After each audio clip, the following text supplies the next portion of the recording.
Good morning, dear brothers and sisters.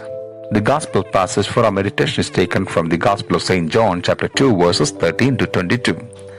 The Passover of the Jews was at hand, and Jesus went up to Jerusalem. In the temple he found those who were selling oxen and sheep and pigeons, and the money changers at their business.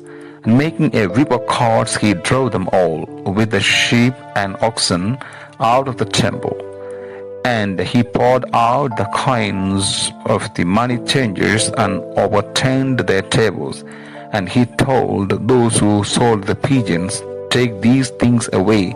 You shall not make my Father's house a house of trade." His disciples remembered that it was written, "Zeal for your house will consume me."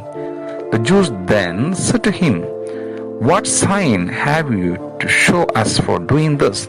Jesus answered them, "Destroy this temple, and in 3 days I will raise it up."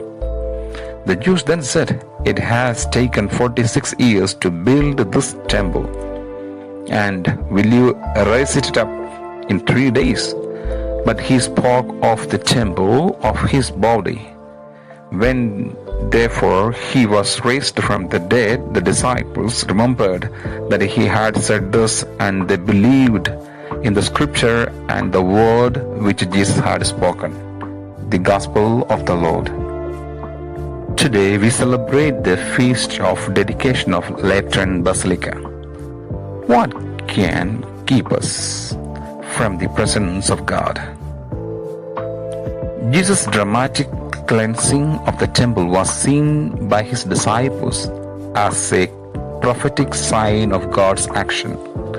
The temple was understood as the dwelling place of God among his people.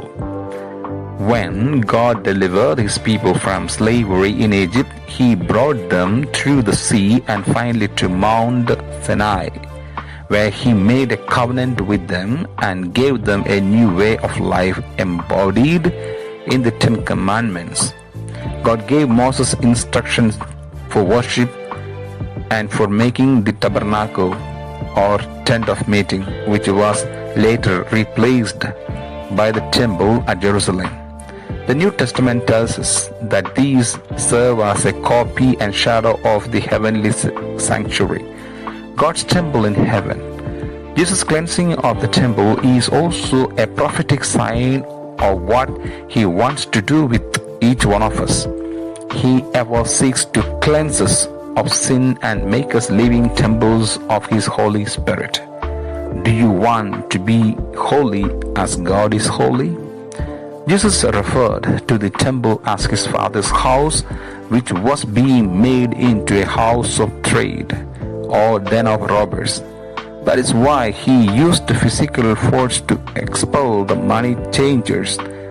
The prophecy of Malachi foretold the coming of the Lord and expected lead to his temple to purify the sons of Levi and refine them like gold and silver till they present right offerings to the Lord.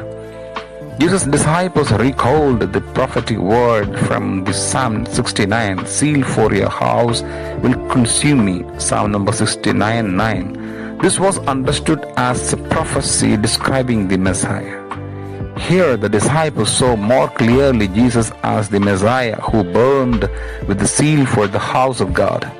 The Jewish authorities, however, wanted to prove that Jesus had divine authority act as he did. They demanded a sign from God to prove Jesus right, otherwise they would treat him as an impostor. Jesus replied that the sign of God would be Jesus' death on the cross and resurrection from the tomb. "Destroy this temple, and in 3 days I will raise it up." The Jews did not understand that the temple Jesus referred was to his own body.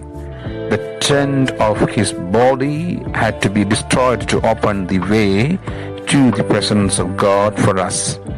Through his death and resurrection, Jesus not only reconciles us with God, he fills us with his Holy Spirit and makes us temples of the living God.